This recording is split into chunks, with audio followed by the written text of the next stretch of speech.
this one will be on already. This one's currently not on, but this one is turned on. And how do you pull it out?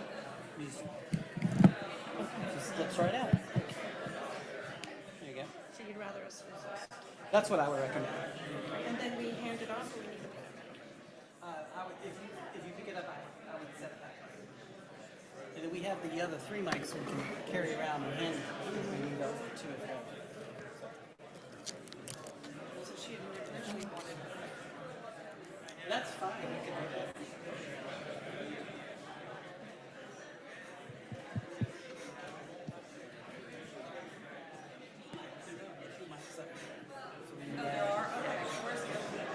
This one here, live stream. Yeah, I'll mention it doesn't broadcast to the room.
And I don't need to worry when I turn on the mic, it's not feedback or anything.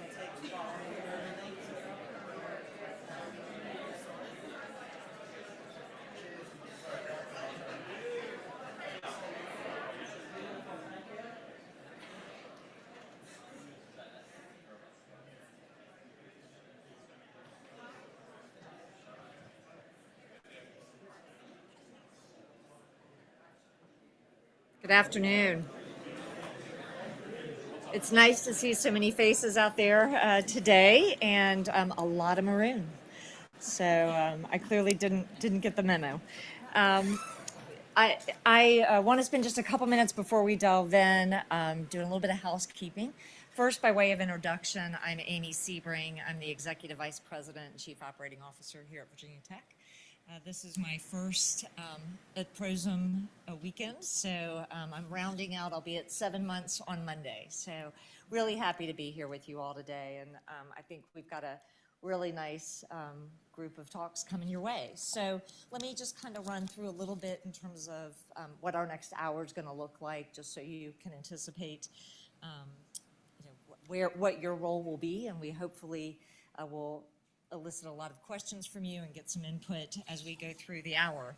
We will be together about an hour, and we'll have each of our four speakers come do a short talk.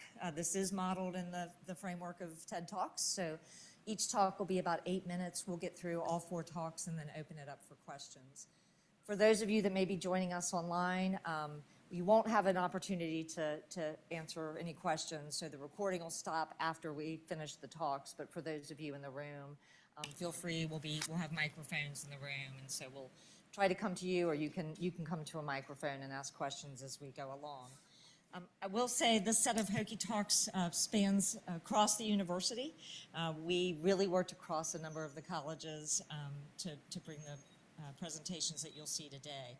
The College of Agriculture and Life Sciences, the College of Natural Resources and Environment, the College of Liberal Arts and Human Sciences, and the Fralin Biomedical Research Institute at VTC. So you really, I hope, will see a broad stroke in terms of what we have going on across the university. Each of the presenters will touch on how their research and scholarship, their areas of expertise, align with two presidential priorities. I've already been in a few sessions today, and I hope by the end of the weekend you'll be able to repeat both of these. But the goal to become a top 100 global research institution, as well as what we are referring to as the Virginia Tech Advantage, and ensuring that we provide access and affordability for all students who want to come to Virginia Tech. So I will give just a couple of opening remarks. I actually, when they asked me to MC this, I said, they're really not in the room to hear from me. But hopefully we'll be able to give you a little bit of an overview, and then we'll launch into those presentations and turn it over to you towards the end to ask some questions. So I think I mentioned I've been here just shy of 7 months. May 1, Monday will be my 7-month anniversary. And I was very content in my prior job, had not ever contemplated that I would work for Virginia Tech, and found myself last spring with the opportunity to think about this position. Part of what attracted me to Virginia Tech was really the institution's commitment to service. You know, I joked with my husband, you pretty much had me at the motto. But as I went through the search process, so much about what is the fabric of Virginia Tech really resonated with me. And so it wasn't just the commitment to service, but also the commitment to finding solutions to some of the biggest challenges that we face both here in the Commonwealth and in the globe. I also was attracted and didn't know a lot about land-grant universities, to be honest. This is my third institution, and I've spent my career in higher ed, but had not really done much work with a land grant. And so as I started looking into what that meant and why this institution is different than many in the Commonwealth and elsewhere in the country, a quote from David Ching at Purdue University in describing what a land-grant university was really resonated with me. He said, quote, "Simply put, land-grant universities are problem solvers." He went on to say, "They were designed to give working-class Americans their first chance at college education." And again, as you think about President Sand's two priorities, both of those are encapsulated in what David Ching responded to in his recent article around land-grant institutions. So here at Virginia Tech, it's been 150 years in the making, and although our research and our reach has grown, really our intent remains the same. We seek to make an exceptional educational experience accessible and affordable to all students, regardless of income. It's a strategic priority for the university, and as I mentioned, what we now call, and you will increasingly hear referred to as the Virginia Tech Advantage. To create that advantage, we are focused squarely on investing resources in two key areas. First, increasing our financial aid. For many of our students, when they first look at Virginia Tech, the price tag looks pretty reasonable. If you compare us to many of our peer institutions, our sticker price is often considerably lower. However, net price, what students actually have to pay out of pocket, tends to be higher because many of our competitors are able to offer significantly more financial aid. And so as we think about what it means to have the Hokie experience, what it means to be able to afford to come to this university, and then to fully participate in not only the educational activities, but the co-curricular activities, be that Greek life, athletics, sports, intercollegiate sports, clubs, other activities that really contribute to the entire experience of the Hokie experience. What we find is it's not only getting students in the door, but making sure they have the resources to fully participate when they're here. The second priority and the second area where we're really focused on investment is how do we make sure we're attracting the best and brightest faculty and staff to support our students. We know, and you'll hear from some of them today, we know that what our faculty provide in the classroom and in the lab contributes directly to the exceptional experience that students have here. And for staff, we also know that, again, those activities that happen outside of the classroom are part of what shapes our students and makes them successful once they leave our campus. Our ability to target resources in these two areas, though, is complex. As a public institution, we rely on funding from a number of different areas, and often those dollars are targeted in ways that aren't completely flexible. And so the money that we get from the state or the money that we get for grants and research have to be used for certain purposes. And so as we think about how and where we can make discretionary investments, thinking through our sources of revenue is really important. We really have four primary sources of revenue. State funding as a public institution, that's probably no surprise to you. But state funding is limited. It's really provided to support in-state students, and it's provided primarily for our instructional activities. Corps Cadets is also a beneficiary, and in some cases, the state does provide funding for limited research. Federal funding, our primary federal funding is really for research, grants, and contracts with a specific deliverable and a specific goal, although we do benefit from the federal student financial aid that some of our students benefit from. Tuition and fees, those things that our students and families pay directly, obviously is an important source, as well as philanthropy. I think people are often surprised, however, how each of those revenue sources contribute to the overall university budget. State funding makes up only 17% of our operating budget. And so although we are a public institution and benefit greatly from the state, particularly in terms of the support that they provide for capital construction and the wonderful facilities that we have here on campus, it really is a relatively small part of our overall operating budget. Tuition and fees, those dollars that come straight from students and families, are over 50% of our overall operating budget. And so as we think about what it means for our students, what it means for prospective students, and the value that we provide, it's really important that our families understand what they get for a Virginia Tech education and see value in that. Finally, the other two sources of funding, federal funding makes up about 18%, so actually just a little bit more than state funding in terms of our overall operating budget, and philanthropy makes up 11%. Although philanthropy is the smallest of those, it's actually one of our fastest growing fund sources.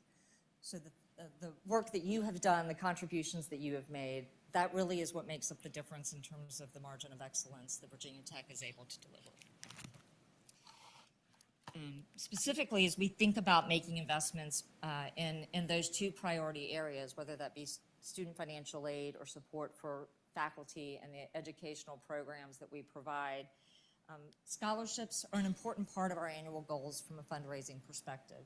We raise around $28 million each year in new gifts and commitments, with just under $3 million coming in cash annually to support those efforts.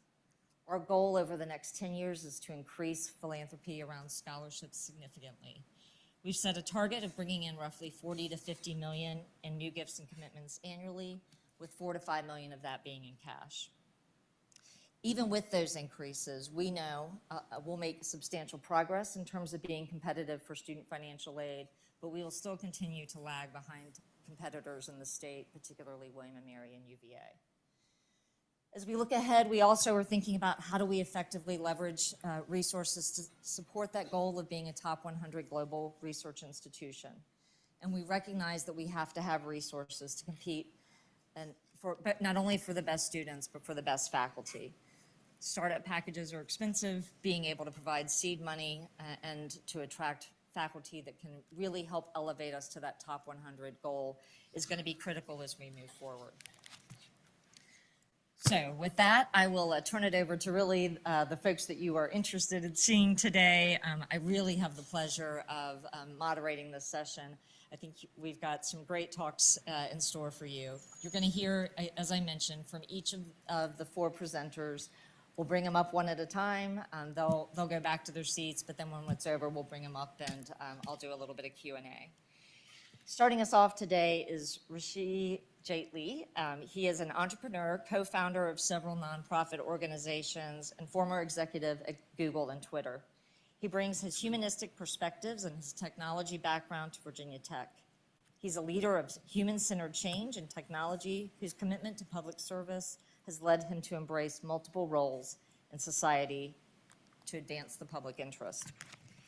Rishi is a distinguished humanities fellow in the Center for Humanities. He's also the leader of the Digital Transformations and Scientific Collaboration area in the Academy of Transdisciplinary Studies in the College of Liberal Arts and Human Sciences. Rishi, please come.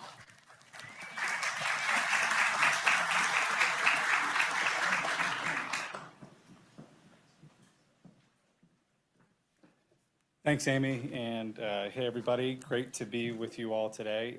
First, thank you, Amy, but also your frame on what sold you on Virginia Tech resonated with me as well. I've spent most of my last 20 years as an entrepreneur and executive in the private sector, and our mission has power. Our mission is uncommon. Our motto is magic, and so thank you all for being here today.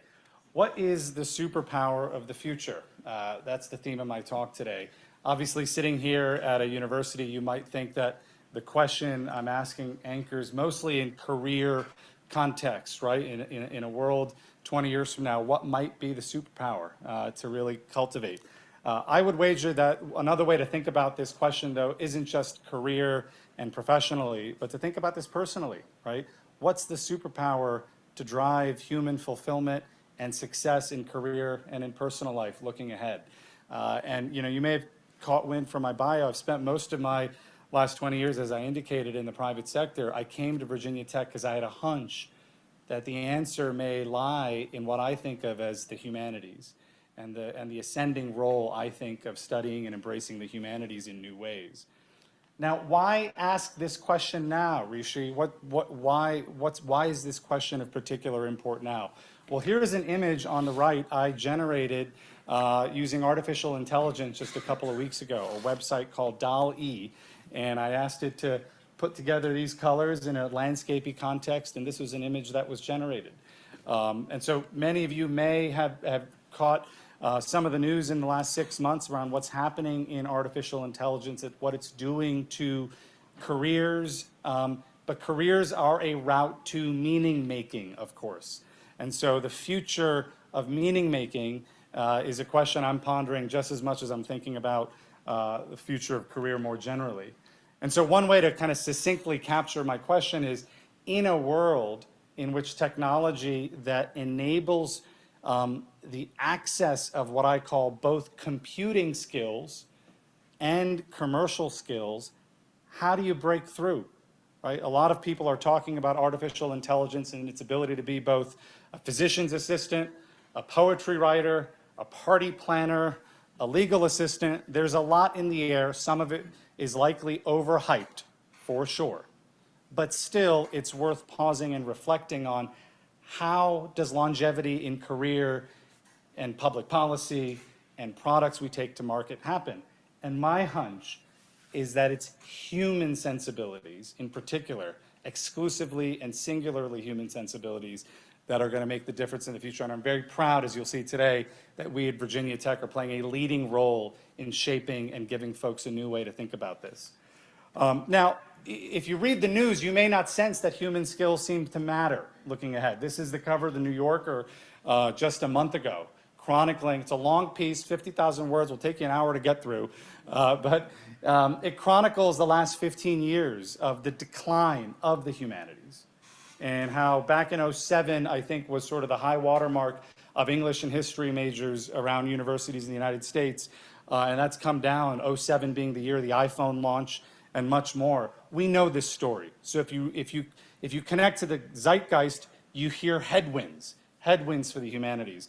But there's a funny little moment in that piece where you don't have to read the whole thing, but just the top where it chronicles a partnership Arizona State has with Starbucks, where mid-career Starbucks employees can go and get a degree at ASU for free. And it turns out many of them are studying the liberal arts and humanities. And that line, what someone who's been in the grind of life wants to learn more, isn't necessarily linear algebra. Makes you think a little bit. And then it talks a little bit about the leadership roles that folks in the humanities tend to play later on in their career. Just 2 weeks ago, the Economist ran a story looking ahead at the future and contemplating, well, what are business school students studying in America today? And they dug into Stanford Business School in particular. And it turns out that, of course, you go to business school to study modeling and spreadsheets and quantitative reasoning, but the most popular courses at Stanford Business School cultivate the skills of hard-headedness, of introspection, and diplomacy. So what are we to make of this, right? We're watching the rise of artificial intelligence, we're consuming the decline of the humanities, but there are signals that we're all, when we enter perhaps the middle of our careers, craving and know intuitively the power of cultivating human skills and sensibilities. So I'm delighted to share with you all that just the other day, literally April 26th, this is my first talk since then, Virginia Tech announced what we're calling the Institute for Leadership and Technology, advancing a new kind of leadership literacy amongst leaders in technology, a human literacy. And again, what we're saying is that in a world in which leadership education and the notion of leadership has in many ways become the domain of business schools and public policy schools, what if there were the beginning of an executive degree in the humanities? An experience that cultivated curiosity, communication, storytelling, and listening. And I'm proud that we're the first in the United States to take something like this to market. Now, why Virginia Tech, right? We're a school known for our 150 years of history and engineering and science. Well, I would argue that we're a university that's both techie and fuzzy. We've got soul, we've got public spirit, and a whole lot more that I think gives us an opportunity to stand out in an ecosystem. And most importantly, we're connected to the future. If you're going to tell a story of the importance of human skills to leaders who are creating the future, you have a whole lot more credibility when you're in the future too, as we are, as evidenced by this building and so many experiences at Virginia Tech. Why technology, right? Okay, Risha, you're going to launch a new program in humanities and human skills for mid-career professionals. Why target technology? Well, I think we all know that the role technology plays in our lives is outsized, whether it's political polarization, whether it's mental health concerns we see in young people, and so much more. We know that leaders in the technology landscape in particular might be that might be where our opportunity for impact is highest. If we can give rising stars in the technology landscape a new leadership education experience tied again to the humanities. And why call it leadership? As I mentioned earlier, other degrees over the last century, other credentials have framed and dressed themselves up as being about leadership education, which is great, which is fantastic. I think the question we're asking, birthed here at Virginia Tech, is we think that this space could use a new entrant, and that entrant being, again, a humanities experience anchored in leadership education. And these are just examples, of course, of how leadership education happens. Many of you, of course, may have attended these programs. And of course, there's a lot in the world that are tailwinds as well, right? Many people are now beginning to see that, sure, we may not be able to get every young person to study and major in the classics. That's okay. They may be majoring in computer science and engineering, but there may be a moment later in their career to meet them where their lifestyle and aspirations are with a humanities credential dressed up in leadership. So we're launching this fall, and we're going to host a class of fellows from across the technology landscape here in Blacksburg and up in DC, first in the United States. And I'm proud that this is happening here. We're going to recruit from a variety of technology companies. We've just launched 3 days ago, and I've already gotten unsolicited emails from a number of senior managers at these companies, public policy practitioners, and rising stars in technology companies, all craving an opportunity to have a shared experience where they don't look at case studies, but they do contemplate the classics because they know that their skills as storytellers, as sensitive leaders and stewards, comes from studying the human other, which is really what the humanities is about. We've recruited a world-class list of advisors to help us build this institute. Of note, we have on this list the CEO of Stack Overflow, which is the world's most popular website for software engineers. Even he says that the skills that emanate and sensibilities that emanate from the humanities are going to be a critical superpower in the future. Well, you might be wondering, what does this look like? What do the courses look like? Well, we're figuring a lot of that out, but it's going to be a pan-institutional effort. And here are just some examples of the courses we might offer. Imagine you're in your late 30s or 40s or maybe even older, and you're working at Boeing, at IBM, at Amazon, or you're on the Hill as a Senate staffer, and you get to share an experience studying courses like these with fellow leaders, all in a Virginia Tech context, engaging with the human other in novel and compelling ways, all of which gives you more empathy, curiosity, conviction, stewardship, all of which is what leadership is fundamentally about. I wish I could do this, actually. As I indicated earlier, we just announced we're going to finalize our initial class of fellows. We're going to have this be a mostly virtual experience, a week here in Blacksburg in September, a written correspondence experience in between during the year, a trip in January, and then, of course, a Northern Virginia capstone experience as well. I'm super proud of this, but none of this would have happened without the atmospherics of Virginia Tech being so entrepreneurial, so connected to our future, and of course, so soulful and service-oriented. Thank you.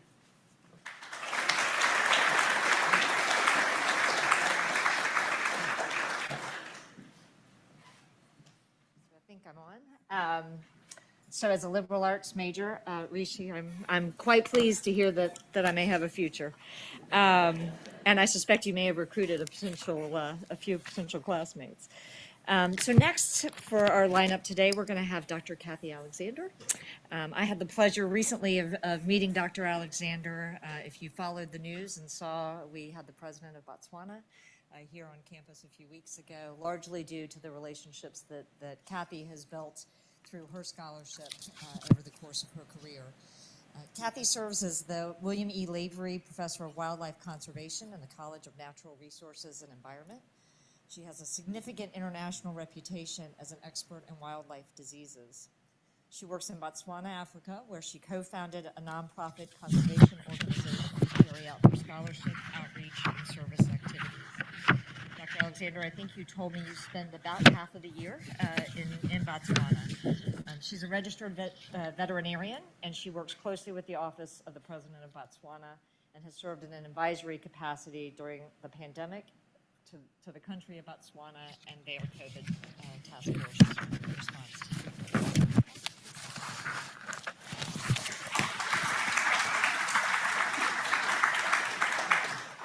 It's such a pleasure to be here. Thank you so much for inviting me and getting a chance to share what I do here.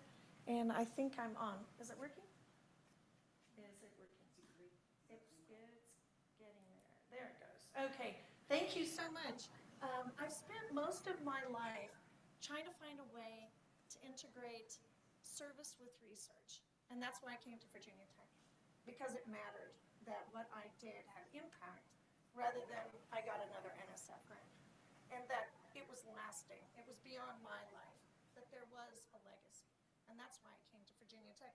In fact, I am very lucky because I get to work for the best university, I think, and in one of the most amazing places in the world, northern Botswana.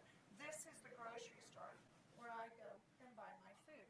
A very different problem, no parking, perhaps not the same issues.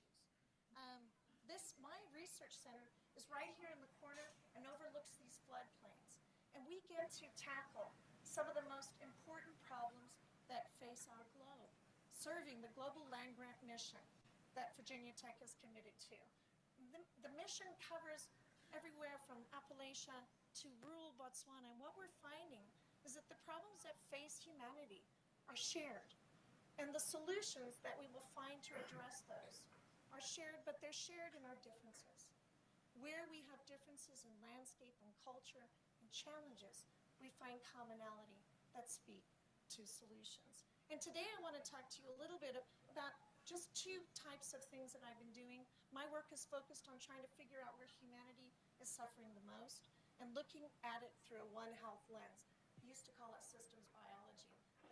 We invent new terms. So One Health is the term now, but really engages this idea of moving across animals, humans, and the environment to come up with an understanding.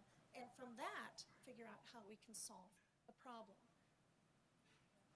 Let's see. So I'd like to just give you a background. I had established an NGO in 2000 designed to serve and do research, serve communities, serve our global international community. And here there are different animals. These are bush babies, if you don't know what they are, but these are different orphan animals that I looked after. And we serve about 4,000 students a year from 12 different schools that I teach at and have an educational program. And these are my wonderful Botswana microbiologists that are part of my long-term training program, developing global capacity. And this is an amazing place for experiential learning. We bring Virginia Tech students to get to sit and work with government officers across ministries, as well as being able to work with Botswana students. We need to engage a cross-cultural, globally diverse population to answer our next pressing societal questions. I work also with local communities. How do we engage local communities to participate in understanding their own problems and the solutions? We can no longer disenfranchise and come up with a vision. I'm so sorry to interrupt. The folks online can't hear you, so we're going to ask you to use this mic if you would be so kind. Oh, no worries. Just start from the beginning. That sounds good. Yeah, they're all like, oh no, please don't let her keep talking. So what I was going to say about this is we often have communities as participants or receivers of what we do, but we really need to change that narrative, because when you have a problem, you own the problem. And what you choose to do as a solution has to be yours to decide. So I start from the ground roots up, trying to empower communities to participate in research at all levels so that we and our students can learn how to engage across cultures and economic opportunity and education. And in fact, what I've learned most is that I know very little, and the people that I learned the most from were the chiefs in Botswana. They help me almost every day, guiding me on how to work with people, what are the right questions to ask. I provide wildlife veterinary service. I used to run wildlife veterinary services across the country when I worked for the Botswana government. Now I do it as a service and allow our veterinary students and our undergraduates to become involved. I serve the hospital and advise and actually see patients that have zoonotic diseases, and we help laboratories. And as we mentioned, I was able to guide the Botswana government initially on their response to COVID. And I really was proud to bring the president of Botswana here to see the amazing place that we are. We aren't the usual university. We are special, and we give back, and we change the world. And I'm very proud of that. And he was impressed, even down to the cookies that were the Botswana flag, which there was conversations about, can you destroy the cookie if it's a flag? But going back to my original question in One Health, it's messy, it's complex. Life is messy and complex. So how far do we need to unravel the ball of string to get to the answer? And it's not just the answer, we need the solution. And that is messy, it's complex. And indeed, we saw with COVID, there's just so many loose ends, so many people and so many questions and so many problems, and we were so unprepared. Now, Botswana and Africa in general is seen to be a wilderness, a place of wild animals, and indeed it is, it's gorgeous. However, poverty and unrest and a lack of security dominate this environment, and there's a pressing and critical need to develop solutions across the global landscape where we have different types of pressures, different limitations, and a need for innovation. And this, going back, this is the place where I work, again, Botswana, and it's an amazing, I hope one of you or two of you, someone will come and visit because it's an amazingly beautiful place. But I'm going to talk now about waterborne disease. And that is a global challenge. And indeed, in 2006, nearly 300 or 470 children died in 3 months. Now you can imagine what would that, we wouldn't even know what to do if that happened here. 470. And it was because of waterborne disease. And it's not because they don't have water purification systems. It's not because they don't have hospitals. It's because there are greater and more complex challenges than do you have a water sanitation facility or a water purification facility. Now this location is different because we have diarrheal disease that happens twice each year. One from rainfall and one from floods that happen in Angola. So climate change in a different country and how they manage their water resources influence the flood poles in Botswana. Now, these flood waters come over and inundate the land and draw back with it fecal material. And what we see here, and I'm going to ask you to cue that, what we see here is a variety of different variables that influence it, from riparian, land and trees and elephants and hippo and fish and weather, extreme events, and also the issue of sanitation and human behavior affecting microbial populations, which in turn affect exposures. And in fact, what we're seeing, and this is sadly a little bit slower, but in case you were bored with me, it's always good to have a cutout video. So with animals. But the bigger point of this is that we can use our findings to argue not only for human health outcomes, but for conservation outcomes. I was able to go to the Parliament of Botswana and say, if you keep developing protected areas, you will have increasingly declines in water quality. Where we see the highest level of elephants, that's where we have the highest level of water quality declines. So when we de-gazette protected areas, we lose ecosystem services. And that becomes a political argument for health and conservation that's parallel. And indeed, we also are able to identify that water infrastructure, while it's in place, is often unable to deal with the sediment surges. And I'm working with the new water sanitation plant that they're putting in and the minister in charge of that project to try to feed Virginia Tech's results into that system, but also so that we can spread that message or that information to other countries interested in upgrading their water quality infrastructure. Let's move to something totally different. Tuberculosis, we all know it. It's a disease of old. It still remains one of the most challenging diseases ever present. It's an important problem in humans and in wildlife. But in 2000, I discovered a novel tuberculosis pathogen most closely related to human TB. And this tuberculosis pathogen is actually spread through the environment, through scent marking, something that we never knew tuberculosis could do. It is not spread through their lungs, and it's the most closely related thing to human TB.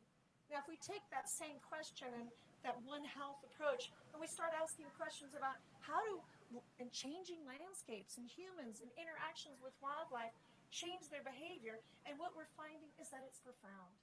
As people leave rubbish and they change the environment, we're seeing that wildlife and disease transmission changes in mongoose. So we have this suite of other variables that are still important: weather, land use, humans, behavior, water, but we're also seeing rubbish interfacing with that, and the ability of certain animals to adapt to those landscapes, and when they do, change their behavior, and when that happens, change the potential to transmit disease.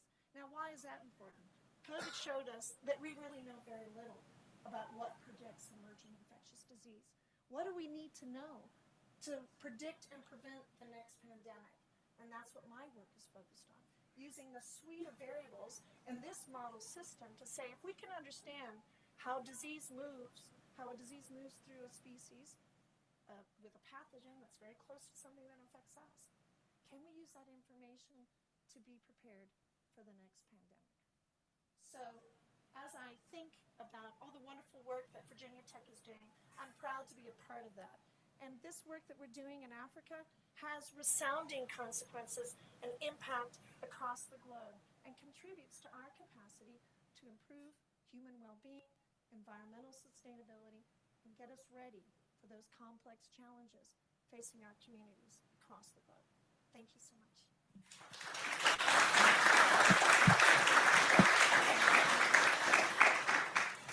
I'll ask Amy to. I might. Throwing things at you, but I might. All right, so I mean, you can see clearly Dr. Alexander is enthusiastic about her work, but I will tell you, as I've learned more about the work that she's doing, I spent about 10 years of my career at medical schools. Again, I'm in finance and administration, so not a scientist or a researcher, but with colleagues who are spending a lot of time thinking about human disease.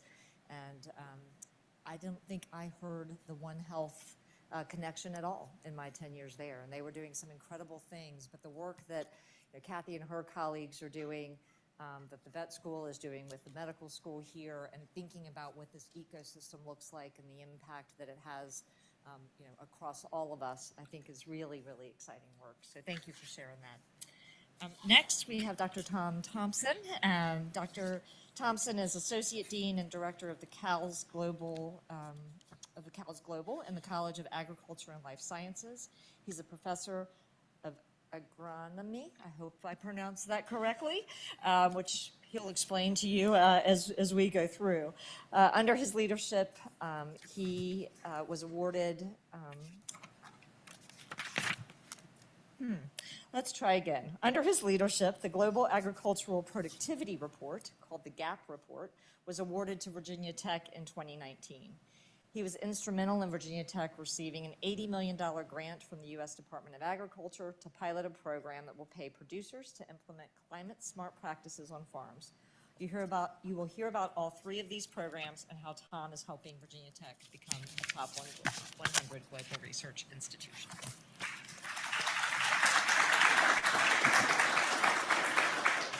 Good afternoon. Thank you for the introduction, Amy, and it's a pleasure to be here. Today, I want to introduce you to three challenges for agriculture. First, the increasing demand for climate action by the agricultural industry. Second, to sustainably grow agricultural productivity. And third, preparing the future agricultural workforce. And I want to show you how the College of Agriculture and Life Sciences, CALS, is working on each of these challenges. The food system as a whole, including agriculture, food processing, and transportation, is responsible for up to 1/4 of global greenhouse gas emissions. Increasingly, agriculture is called upon to reduce greenhouse gases. Virginia Tech will soon receive a university record $80 million grant from the U.S. Department of Agriculture to help farmers implement climate-smart practices. We're proud that CALS will lead this watershed project that gives agricultural producers the incentives to install climate-smart practices and the financial means to do so. I am privileged to lead this project, which will be known as the RIPE Partnership. The RIPE Partnership will pay producers in 4 states, including Virginia, $100 per acre or animal unit for voluntary adoption of climate-smart practices that also deliver public environmental benefits. Unlike current government cost-sharing programs, the RIPE Partnership will pay producers more than the cost of implementing these practices. We will reach farms of all sizes. At least 40% of our participants will be underserved and small producers. A minimum of 500 operations with socially disadvantaged or limited resource producers will participate. The RIPE Partnership also targets boosting agricultural productivity to help feed a still growing global population that's expected to reach 9 billion or more by 2050. The second challenge is to sustainably grow agricultural productivity.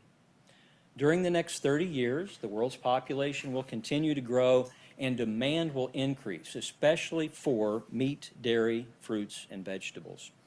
The College of Agriculture and Life Sciences and CALS Global, through our leadership of the Global Agricultural Productivity Initiative, or GAP initiative, spearheads efforts to sustainably boost agricultural productivity as the key to a sustainable future while minimizing the impact on land and water resources. The heart of the GAP initiative is the annual Global Agricultural Productivity Report, or GAP report. Sustainability depends on increasing the productivity, that is, the efficiency of agricultural producers, especially the small producers that produce most of the world's food. Agricultural productivity is also known as total factor productivity, or TFP. It increases when more crops, livestock, or aquaculture products are produced using the same amount or fewer resources and inputs. In other words, increased efficiency.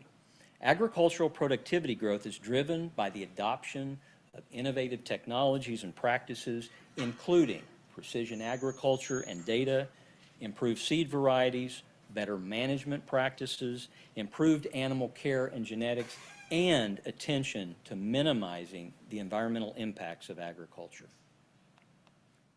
The GAP initiative educates, advocates, and collaborates to accelerate sustainable productivity growth at all scales of agricultural production to achieve food and nutrition security. The GAP initiative collaborates with partners in the private, public, and civil society sectors to provide a roadmap for progress through our annual GAP report and our engagement with partners around the world. I think I can explain the challenge best on this graph. The green line on this graph from the 2022 GAP report shows the rate of productivity growth in agriculture, 1.7% per year, that we must achieve in order to sustainably provide the demand around the world for agricultural products today and to 2050. The orange line shows the actual global trend as of today and projected to the future. And the maroon line shows the trend in low-income countries. You can see we're falling behind, and agricultural productivity is lagging. This poses the threat of food shortages and environmental degradation due to the adoption of unsustainable farming practices.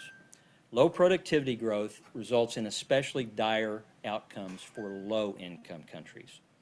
Reversing this downward trend of agricultural productivity growth demands urgent action from everyone in the agri-food system. And the College of Agriculture and Life Sciences is poised to catalyze such action.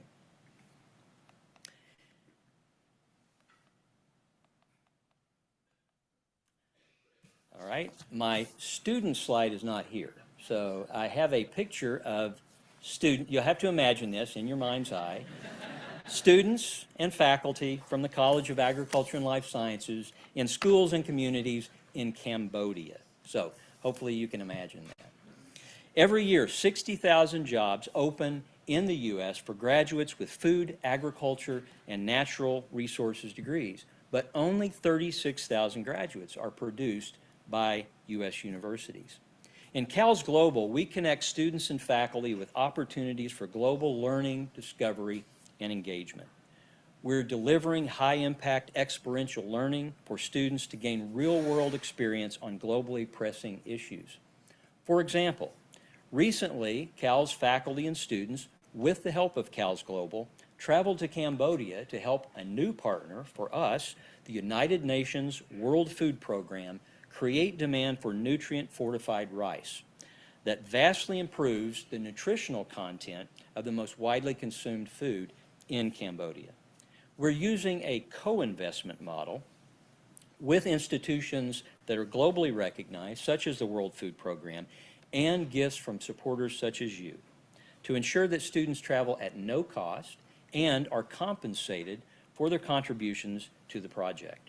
This improves the affordability of international experiences while supporting students to build a competitive resume and to become leaders in their fields. It also moves Virginia Tech forward as a partner of choice with these institutions. The Cambodia project gave students the unique opportunity to work on a project that World Food Program has now integrated into their programming. Our students met with World Food Program leaders, rice millers, schools that feed nutrient-fortified rice in their meal programs, and government officials. They represented Virginia Tech at a workshop with more than 40 government officials and staff from multilateral organizations. The success of this engagement is now leading to more Virginia Tech projects with World Food Program, creating more opportunities for our students and our faculty to work on building markets for fortified rice in Southeast Asia. Through our work, we help prepare highly competitive graduates to fill an industry that's searching for its next leaders, and we're preparing them in the College of Agriculture and Life Sciences. So from local economies and hometown issues to global health and environmental impact, our work empowers people and communities worldwide. And this is the College of Agriculture and Life Sciences. Thank you.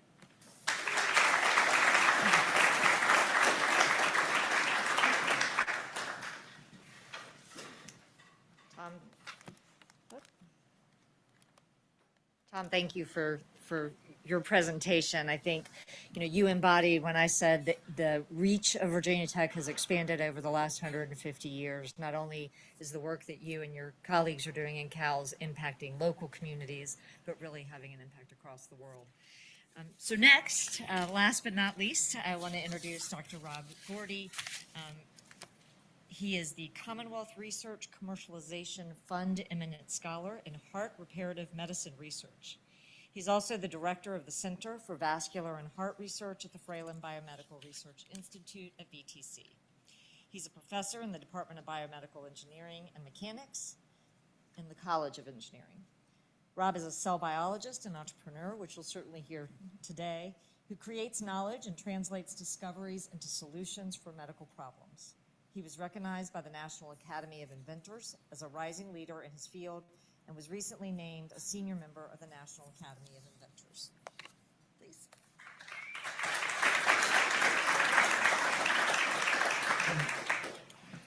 Thanks, Amy. Hi, everyone. So I'll just put my cheat sheet up here. So as you can tell from my accent, I'm from the South, the South Pacific. So I'll need to put on my glasses for this.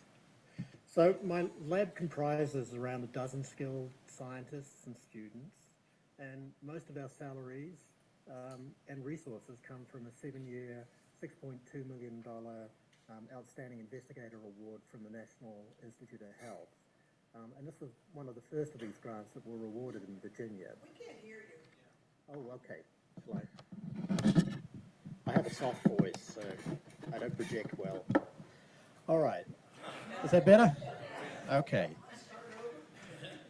Okay, so my lab, yeah, I'll go right to this. My lab works on communication between cells that make up the body. So cells need to talk to each other. They have conversations to perform their function. And I, in my lab, study how they do this, and also how these insights, gaining these insights might be used for medical benefit. The work has two aspects. The first is grounded in fundamental biology of how the heart works. So we're trying to study the electrical conversations between heart muscle cells. And this is important because the cell-to-cell flow of electricity in your hearts is central to driving the beat of your heart. And also when these electrical circuits fail, this leads to what are called deadly arrhythmias, also called heart attacks. And of course, heart attacks are amongst the biggest killers of Americans. So here's a heart beating away. So around 20 years ago, we discovered and named a very small structure between heart muscle cells. And some heart muscle cells are depicted as a cartoon to the left of the beating heart here. We called the structure the perinexus, and it functions as a tiny cellular machine that facilitates the flow of electrical excitation between these heart muscle cells. Now, when I say tiny, I mean really tiny. One way to think of it is to consider the strand of my graying hair. which is about the thickness of a single heart muscle cell. Now, a perinexus is about 1/10,000th the width of my hair. And of course, there are hundreds of these connecting heart muscle cells to do the job of electrical transfer. And my lab is developing new drugs that target the perinexus.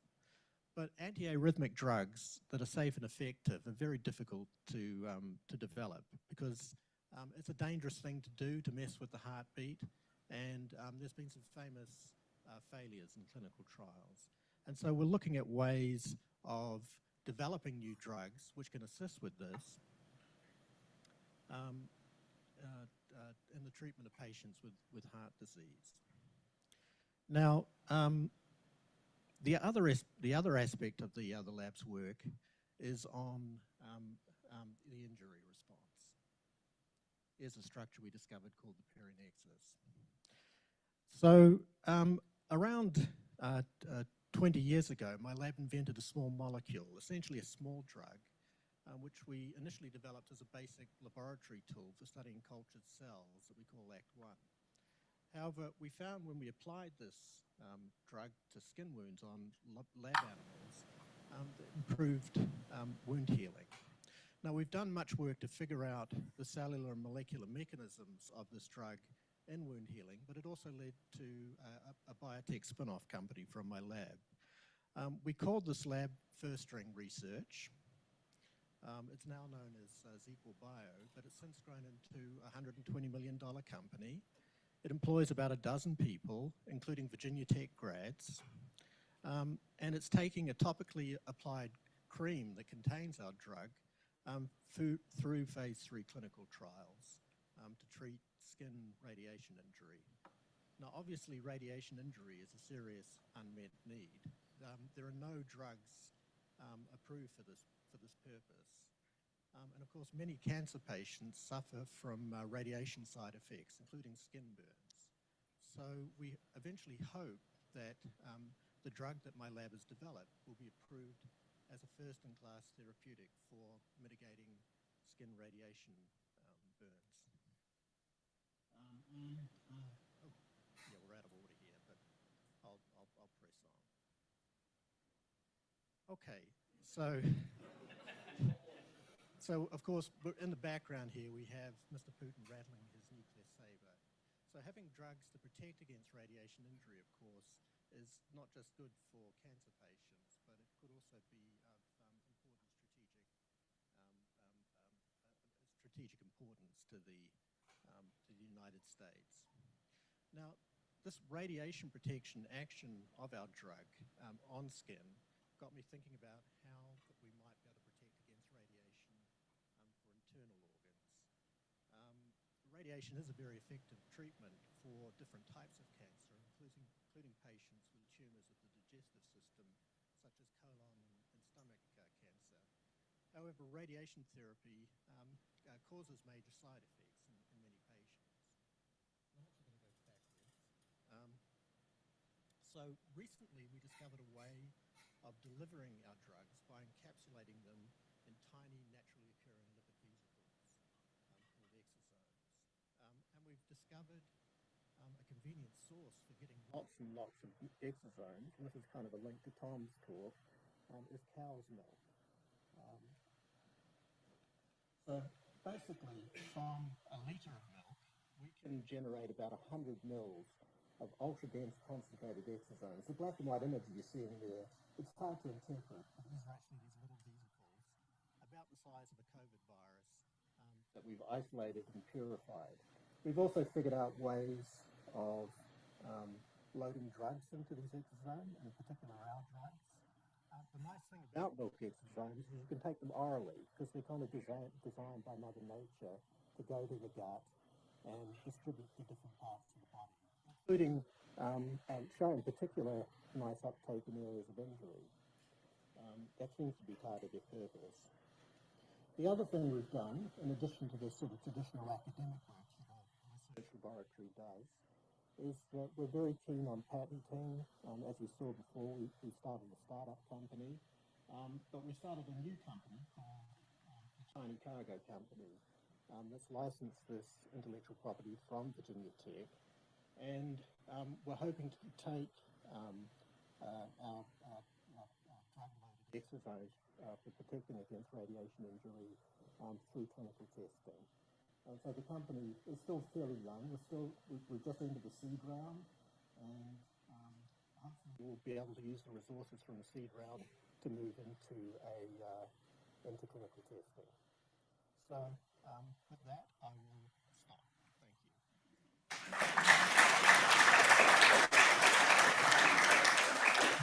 you. Thank you, Rob. And I hope we're going to hear a lot more about the Tiny Cargo Company in the years ahead. We have run a little long in terms of prepared remarks, but I think that's a testament to both the amazing work that this group is doing, but also their passion for the work that they're doing. So I'm going to jump straight into questions. If there are questions in the audience, we'll have folks come back up to the stage.